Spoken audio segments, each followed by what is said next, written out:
Të nderuar besimtar, Allahu i lartësuar e ka krijuar këtë gjithësi dhe ka vendosur në të ligje me të cilat kjo jetë vazhdon dhe gjithësia ecën sipas ligjeve që Zoti ka krijuar për të, e natyra natyrisht që ka rregullat e saj të pandryshueshme, por ndodh që Allahu i lartësuar, i cili është krijuesi i saj dhe është i plot fuqishëm, ndodh që shpesh bën që këto ligje të ndryshojnë dhe të mos funksionojnë, apo të kemi në to një ndryshim, ndryshe nga zakoni i tyre, vetëm që Allahu i lartësuar na tregoi për pushtetin e tij, na tregoi për fuqinë e tij, dhe se Allahu i lartësuar është ai i cili vendos ligje, dhe Allahu i lartësuar ka fuqi që ato ligje, edhe pse njerëzit i mendojnë të çuditshme dhe i mendojnë të pandryshueshme, Allahu i lartësuar ti ndërroi ato dhe ti ndryshoi ato për urtësi madhore, të cilat ai i di. Dhe ne gjejmë në Kur'an dhe në sunetin e profetit sallallahu alaihi wasallam histori të ndryshme, tregime të ndryshme, ndër të cilat ndërto ne gjejmë shumë urtësi, shumë mësime. Dhe nga historitë e bukura që profeti alaihi selam ka treguar, është edhe historia e dikujt prej adhuruesve të mirë në popujt e kaluar që quhej Xhurejq. Dhe ne në hutben e sotme do të flasim rreth historisë së tij dhe mësimeve, dobive që përfitojmë nga tregimi i historisë së tij. Thot profeti alayhi salam në një hadith transmetuar tek Buhari dhe Muslimi. Thot profeti alayhi salam sipas këtij transmetimi që gjendet tek Muslimi, thot nuk kanë folur në djep veç se 3 fëmijë. 3 fëmijë kanë folur në djep, thot profeti alayhi salam. Ne të gjithë e dimë që fëmijët kur janë foshnjë të vogla në moshën e djepit, nuk mund të flasin, sepse nuk kanë arritur moshën për të folur. Dhe të folurit e një fëmije në djep është një mrekulli nga Allahu i lartësuar për të na mësuar ne mësime madhore, e në këto histori natyrisht që ka dobi për ne. Siç Allahu i lartësuar thot në librin e tij, faqsusil qasas la'allahum yatafakkarun, ti tregoj këto tregime, tregoj këto histori në mënyrë që ata të mendojnë, në mënyrë që ata të logjikojnë. Dhe thot Allahu i lartësuar, laqad kana fi qasasihim ibratun li ulil albab, në historitë e tyre, në tregimet e tyre, ka mësime për njerëzit e zgjuar, për të zotët e mendjes. Lutim Allahun e lartësuar na bëj nga ata që përfitojnë nga argumente dhe historitë të cilat gjenden në librin e tij dhe gjithashtu në sunetin e profetit sallallahu alaihi wasallam. Thot profeti sallallahu alaihi wasallam në këtë hadith të transmetuar nga Abu Huraira radhiyallahu anhu, nuk kanë folur në djep, thot, veç se 3 fëmijë, 3 foshnjë. I pari i tyre është Isa alaihi salam, Isa i biri Mariamës. Dhe të gjithë e dim historinë e tij se si ai, Isa alaihi salam, ai që të krishterët thonë për të që është Jezusi, ai foli në djep për të mbrojtur nderin e nënës së tij. Dhe folën djep gjithashtu për të treguar se ai ishte rob i Zotit. E kishte krijuar Allahu i lartësuar si mrekulli për të kthyer njerëzit tek Zoti, për të treguar fuqinë e tij. Dhe nuk ishte fëmijë i Zotit, por tha unë jam robi i Allahut. Unë jam krijesë pra robi i Allahut.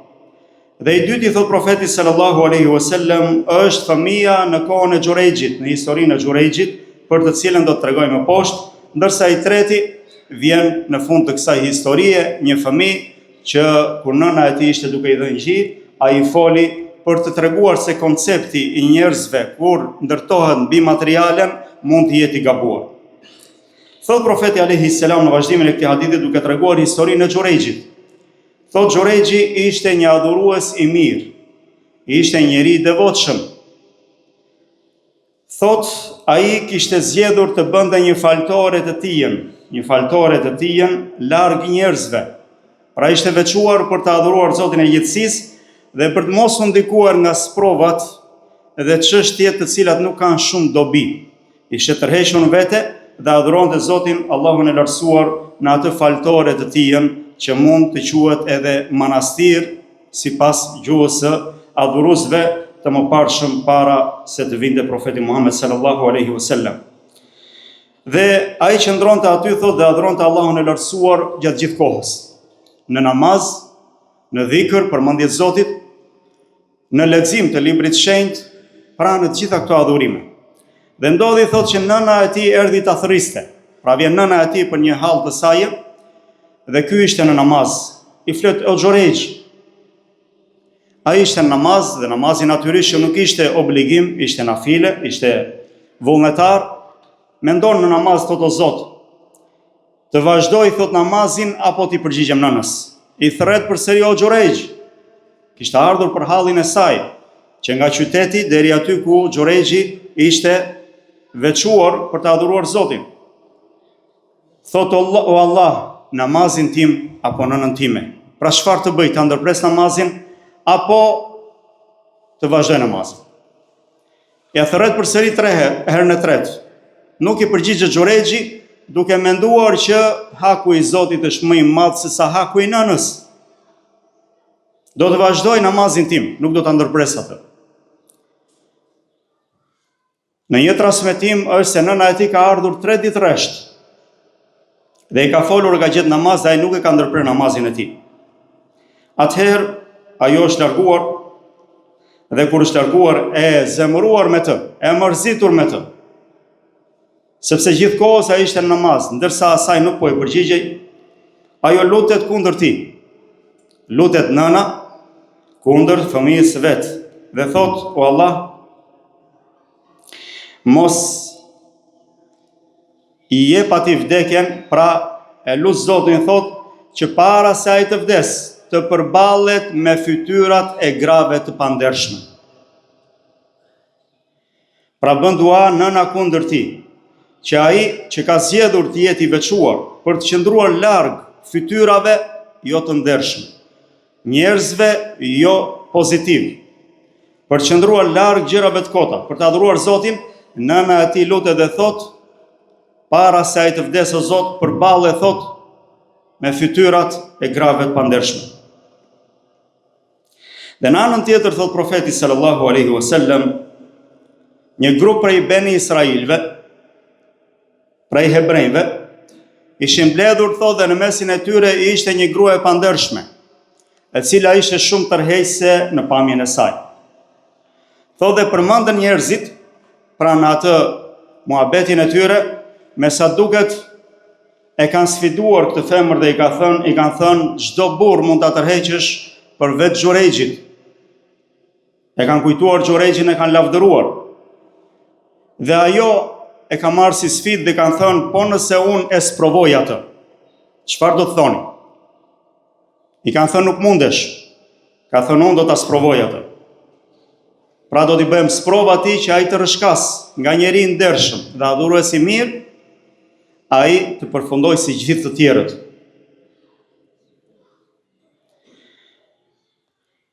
Dhe shkon kjo femër tek Xhoregji, aty ku ishte në faltoren e tij, larg njerëzve. Dhe përpiqet që ta sprovoj, përpiqet që ta mashtroj, duke u sjell me hije, me sjellje të pahishme, vetëm për ta tërhequr, për ta tunduar atë. Dhe Xhoregji nuk ndikohet as pak dhe nuk e hedh syt asaj. Atëherë ajo e zemëruar nga këto veprime të Xhoregjit dhe se ndihet e ofenduar që ai nuk e pa atë dhe gjithashtu e zhvlerësoi qëndrimin e saj para tij, afrimin e saj dhe ofertën që i bëri. E zemëruar me këtë thot unë do ta çoj deri në fund thot sfidën time. Dhe shkon thot tek një bari, tek një çoban i cili kulloste bagëtitë e tij afër faltores së Xhoregjit. Dhe ajo thot i lejon atij dhe i mundson atij që të kryente marrëdhënie intime me të, pra të palishme të ndyta. Dhe prej tij thot ngelet shtatzan. Dhe kur lind fëmia i saj, e pyesin njerëzit, kush është babai i këtij fëmie? Dhe kjo thot, babai i këtij fëmie është Xhoregji, i cili e kishte injoruar këtë femër, edhe ajo e mori përsipër si sfidë që me do e mos atë do ta dëmtonte. Thot babai i tij është Xhoregji, atëherë njerëzit të zhgënjur nga gjendja e Xhoregjit, të zhgënjur prej tij, duke menduar mendimet më të mira për të mëparë, u zhgënjyen dhe u turrën me vrap tek faltoria e tij. Dhe e dogjën faltoren e tij dhe atë filluan ta qellonin, ta rrifnin.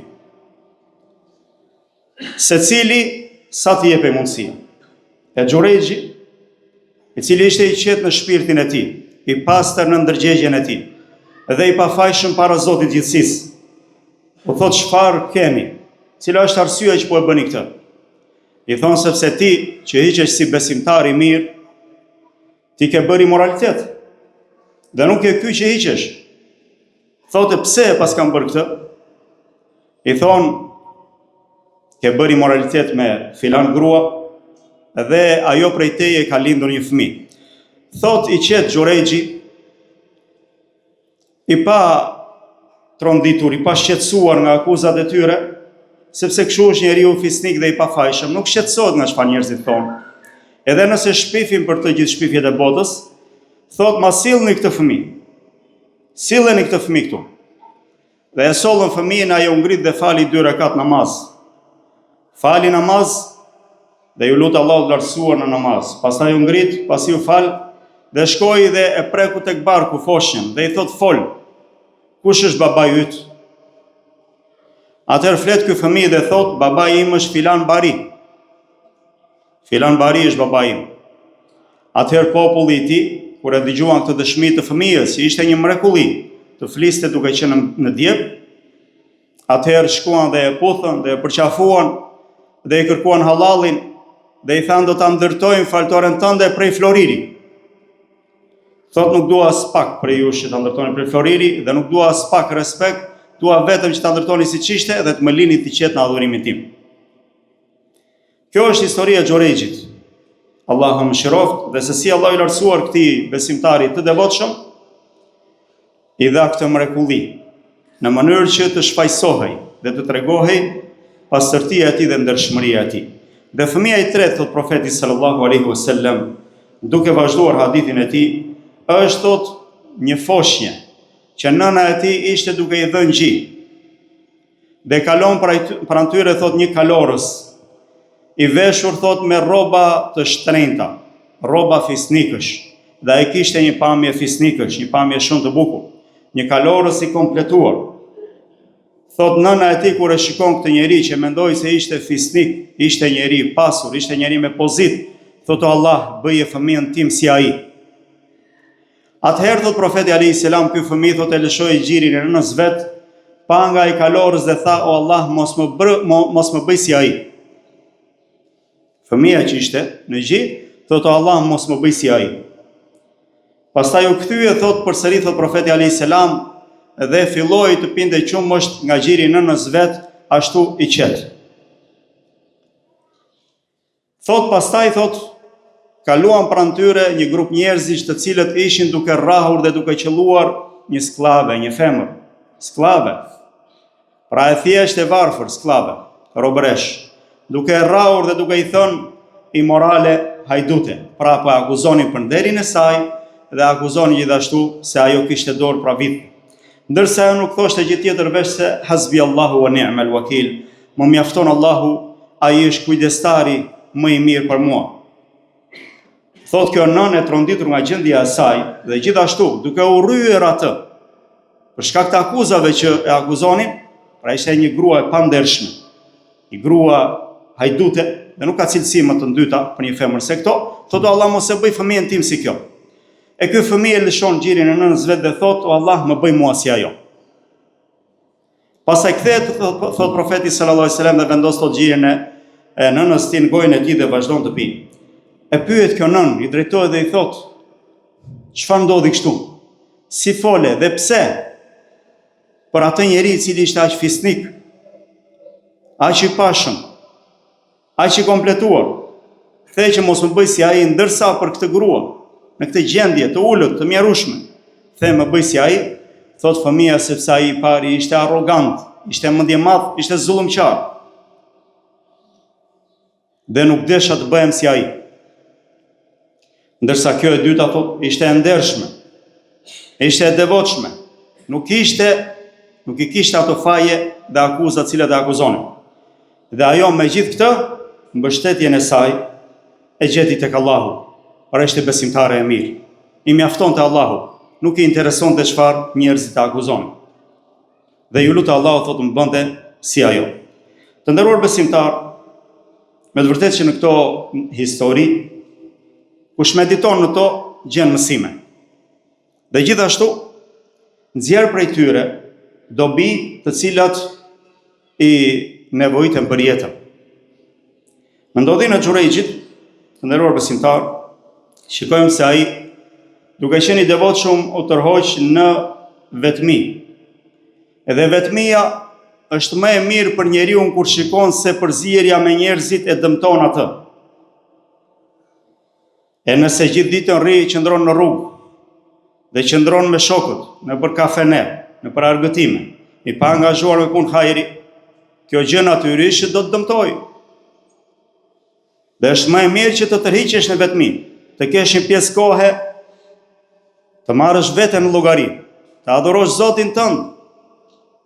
Lere një pjesë kohe për adhurimin, dhe sidomos 5 namazet e ditës, ti falësh në xhami, të tërhiqesh nga puna jote, nga dunjaja jote, dhe ato çaste të jesh me Zotin tënd.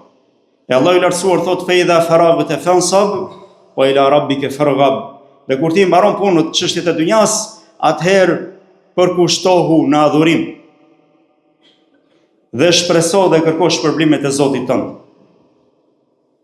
Kështu pra rregulli është kur përzierja me njerëzit të dëmton, të riqun vetmi. E kur e shikon se vetmia të dëmton, përziu me njerëzit, sepse ka njerëz që arrin të veçuar dhe kjo i dëmton për shkak të harameve që bëjnë vetmi, apo për shkak se shejtani i mallkuar i tundon kur janë vetëm. Thot profeti alayhis salam, duke treguar se do të vinë disa kohë sprovash, thot pritet të vinë disa kohë që ka sprova shumë në to, që pasuria më e mirë e muslimanit është një tuf bagëti, me të cilat ai thot lëviz i ushqen ato thot faqeve të malit. Dhe ruan thot kështu thot fen e tij prej sprovave. Ruan fen e tij prej sprovave. Dhe hadithi është tek Buhari. Por të mos e zgjidhni vetmin nëse është e nevojshme që ne të rrimë me njerëzit. Edhe nëse ne lëndohemi prej tyre. Por shikojmë se në përzierjen tonë me njerëzit ka dobi. Thot profeti alayhis salam, besimtari i cili përzihet me njerëzit, trazohet me ta, shkon tek farefisi, shkon tek të afërmit, shkon tek shoqëria, ndikon, i urdhon për mirë, i ndalon nga e keqja. Është ndikues tek ata për mirë. I thërret për në fe. Atëherë thot besimtari i cili përzihet me njerëzit, është më i mirë se ai i cili të riqet në vetmi. Pra ai që përzihet me njerëz dhe duron ndaj dëmeve dhe lëndimeve të tyre, është më i mirë se ai i cili të riqet në vetmi dhe nuk duron ndaj dëmeve të tyre, dhe hadithi është tek Imam Ahmedi dhe sakson Sheikh Ahmed Shakir. Të nderuar besimtar, namazi nafile është adhurim shumë i mirë. Por në çastet veçanta, sidomos kur prindrit të kërkojnë dhe çështja nuk pret, atëherë lejohet që ta ndërpresësh ato. Lejohet që ta ndërpresësh adhurimin që është vullnetar dhe jo obligativ për shkak të thirrjes prindërve, kur çështja nuk pret. Kur e gjykon që çështja është urgjente, lejohet ta ndërpresësh. Ndërsa namazi farz ndërpritet vetëm për domosdoshmëri. Kur dikush është duke shkuar drejt një gremine, kur dikush është duke u prekur korrentin për të djegur, kur dikush është duke u djegur me zjarr, kur dikush porrëzohet, pra për një dëm të madh lejohet që ta ndërpresësh namazin farz dhe nuk ka problem për këtë, të nderuar besimtar. Gjithashtu nga mësimet që duhet marrin prindrit nga kjo histori është që të mos luten kundër fëmijëve të tyre. Sepse Allahu i lartësuar e pranon duan e prindit nëse është e drejtë. Nëse duaja e prindit është e padrejtë dhe prindi është zullumqtar, Allahu i lartësuar nuk e pranon duan e tij. Por prindi duhet bëj kujdes se çfarë lutje bën për fëmijën e tij apo kundër fëmijës së tij. Sepse thot profeti sallallahu alaihi wasallam, 3 lutje, 3 dua janë marrin përgjigje tek Zoti. Pra 3 dua marrin përgjigje tek Zoti. Përgjigjet Allahu i lartësuar. Edhe nuk ka dyshim në to thot. E para është duaja që bën njeriu që kanë bërë padrejtësi, që kanë bërë zullum. s'ka me saj dhe Allahut perde. Ajo pranohet dhe nuk ka rëndësi se ai që i ka bërë zullum është musliman apo jo musliman, mund të jetë edhe mohues i Zotit, nëse i kanë bërë padrejtësi dhe ai atë çast nga dhimbja thotë o Zot, ma merr hakun, nuk ka perde, Allahu i lartësuar i përgjigjet atij. Pra thotë tre lutje, Allahu i lartësuar i përgjigjet atyre pa dyshim. Thot duaja që e njeriu që i ka bërë padrejtësi, duaja e udhëtarit dhe gjithashtu duaja që bën prindi kundër fëmijës së tij. Prindi kundër fëmijës së tij, dhe hadithi është tek Sunenet dhe sakson Sheikh Albani, ndërsa tek Ibn Majah vjen shtesa atij që thotë dhe prindi për fëmijën e tij, për të mirë të fëmijës. Pra duaja e prindit, qoftë për mirë apo për keq, Allahu i lartësuar e pranon atë, nëse prindi e bën për fëmijën. Dhe këtu shikojmë se nëna e Xhurejxhit bëri një dua, pasi u mërzit me të, por duaja e saj nuk ishte që ai të sprovohej. Nuk ishte dua ekstreme. Nuk ishte dua që ai të shkatërrohej, që ai të linte fen, që ai të binte në haram, por thjesht të sprovohej me përballjen e fytyrave që nuk donte të shikonte. Dhe nëse detyrohesh të bësh dua kundër fëmijës tënd, fol fjalën e mirë dhe bëj duan e mirë. Mos bëj dua që Allahu i lartësuar t'i shkatërrojë, mos bëj dua që Allahu i lartësuar t'i dëmtojë, por lutu për ta që Allahu i lartësuar t'i përmirësojë, edhe nëse nuk janë të mirë fëmijët, edhe nëse nuk të dëgjojnë. Bëj dua Allahu i lartësuar edhe në çast të zemërimit që Allahu i lartësuar t'i udhëzojë, t'i drejtojë, t'i përmirësojë në atë që ai do dhe kënaqet. Dhe kemi historinë e Fudhail ibn Iyadit, Allahu mëshiroft atij adhuruesit madh që kishte një djalë që quhej Ali, që u përpoqt ta edukonte dhe ai nuk edukohej, nuk e dëgjonte babain e tij. Edhe pse ishte adhurues i madh, dietar i madh, njerëzit i shkonin nga katër anët e botës, merrnin prej tij dije dhe urtësi, mësonin prej tij devotshmërinë. I biri vet nuk e dëgjon. Dhe kjo ndodh. E megjithatë ai e gjeti zgjidhjen tek duaja, tek lutja. I thot Allahu të lartësuar, o Allah i lartësuar, unë u përpoqja të edukoj Aliun dhe nuk munda edukoja atë thot në vendin tim. E ja pranoi Allahu i lartësuar duan atij dhe Aliu i biri u bë një dietar më i madh se Iafi. Derisa në jetëshkrimet e tyre kur përmendin Fudhailin, thon Fudhaili ishte i tillë, ndërsa Aliu i biri ishte më i mirë se ai. E ishte produkt i duas që bëri babai për të.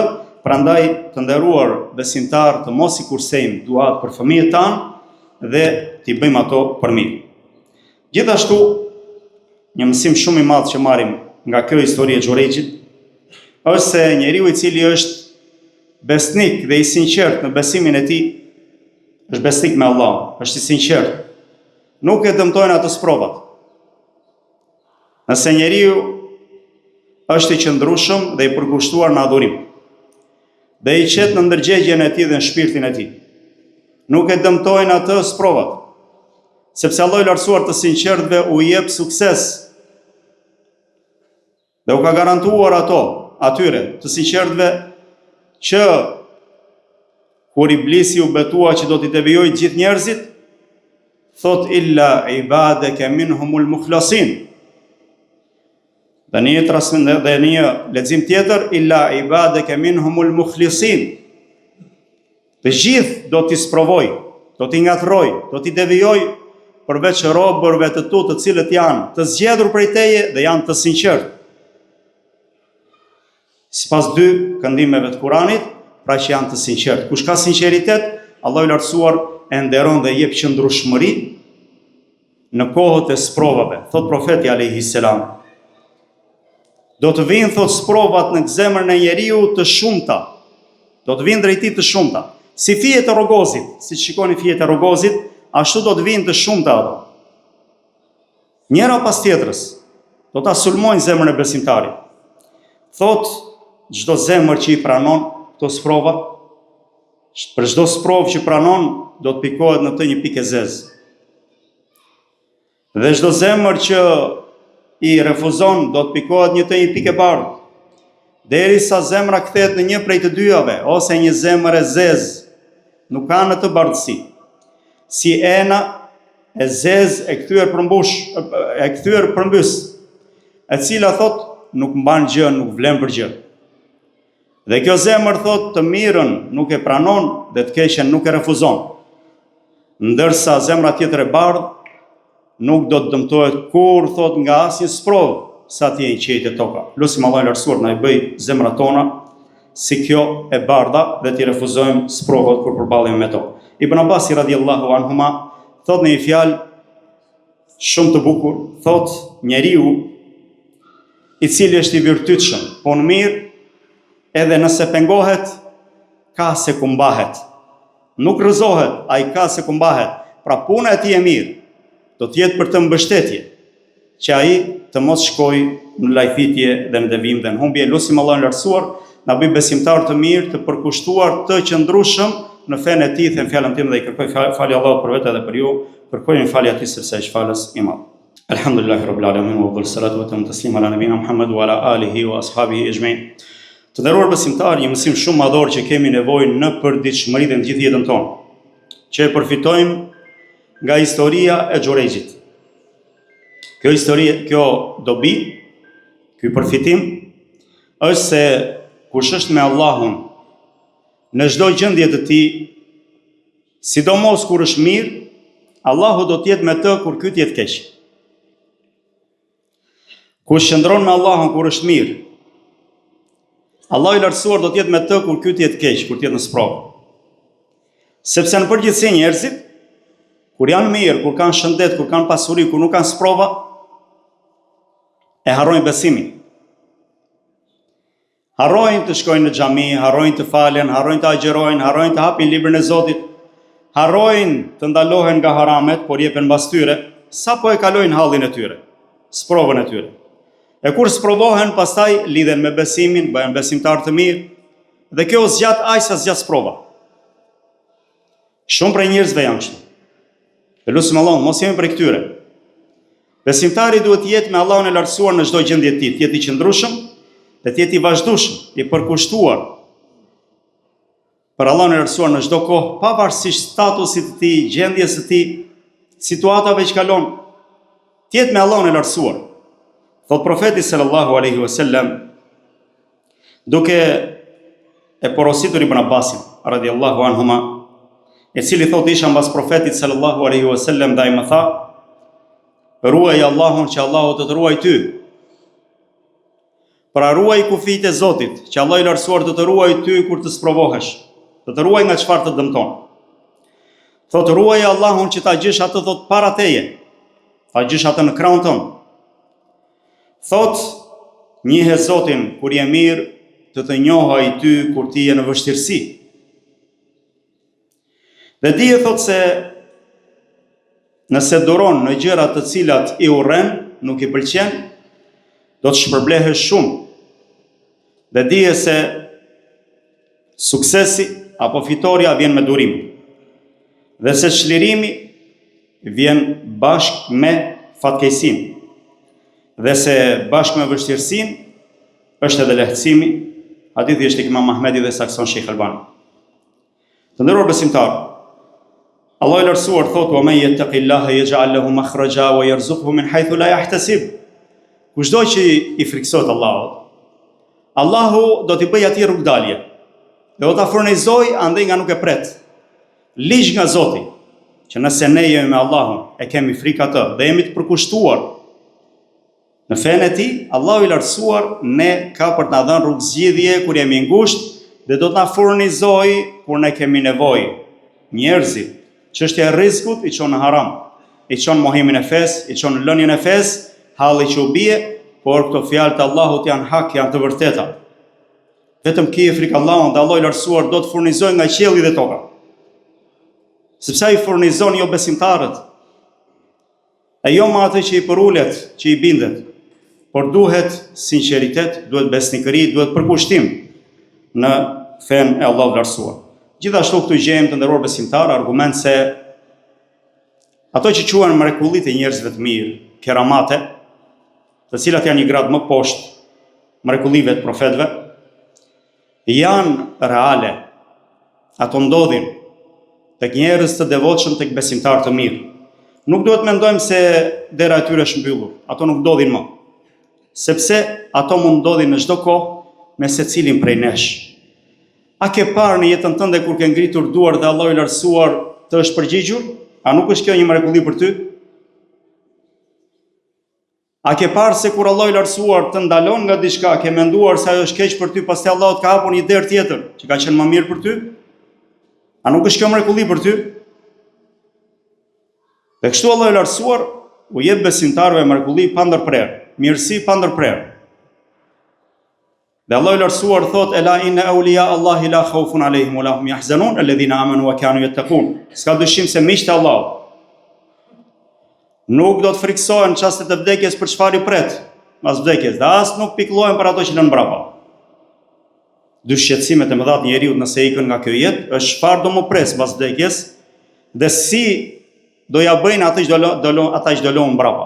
E Allahu i lartësuar këta i garanton miqtë e tij. Thotë mos u frikso për çfarë të pret, dhe as mos u pikëllo dhe mos u merakos për ato që lënë mbrapa. Thotë Allahu i lartësuar, kush janë këta? Alladhina amanu wa kanu yattaqun, ata që besuan dhe ishin të devotshëm. Prandaj thot Sheikhul Islam Ibn Taymija, Allahu mëshiroft, çdo besimtar i devotshëm është mik i Allahut, që Allahu i lartësuar pra i jep atij mrekulli. Dhe mrekullia më e madhe është të përqendrohesh në fenë e Zotit. Të mos kesh ulje ngritje, të mos kesh ndryshime, kur je mirë të largohesh e kur i keq të afrohesh. Ata që janë të përkushtuar dhe janë të përhershëm në adhurimin e Zotit. Të nderuar besimtar, ka njerëz të devijuar, prej muslimanëve, koncepte të devijuara, të cilët mendojnë se edhe njerëzit e prishur në moralin e tyre, që nuk kanë lidhje me besimin, mund të kenë mrekulli nga Zoti. Si shikojmë sot shumë prej mashtruesve, fallxhor, magjistar, gati në çdo fshat, në çdo krahin ka nga një, që njerëzit kur bien hallet shkojnë atje, e yshtin kanatiere, e rroba, e fotografi e kështu me radhë. Ata të cilët nuk janë besimtarë që ecin me Kur'an dhe Sunet. Ata janë mashtrues, janë manipulator, janë vegël në duart e shejtanit mallkuar. Nuk kanë mrekulli prej Zotit. Prandaj besimi i ehli Sunetit, besimi i besimtarëve që pasojnë rrugën e profetit Muhammed sallallahu alaihi wasallam, është se Allahu i lartësuar mund t'u jap mrekulli të tilla besimtarëve të devotshëm. Dhe nuk a jep atyre ato njerëzve të prishur, të cilët janë me vese të dukshme para njerëzve. Lutim Allahun e lartësuar na bëj nga miqtë e tij. Dhe lutim Allahun e lartësuar që të nxjerrim mësime nga Kurani dhe Suneti dhe të zbatojmë ato në jetën tonë. Lutim Allahun e lartësuar të na jap qëndrueshmëri në fenë e tij. Sallallahu alaihi wasallam ala nabina Muhammad wa ala alihi wa ashabihi.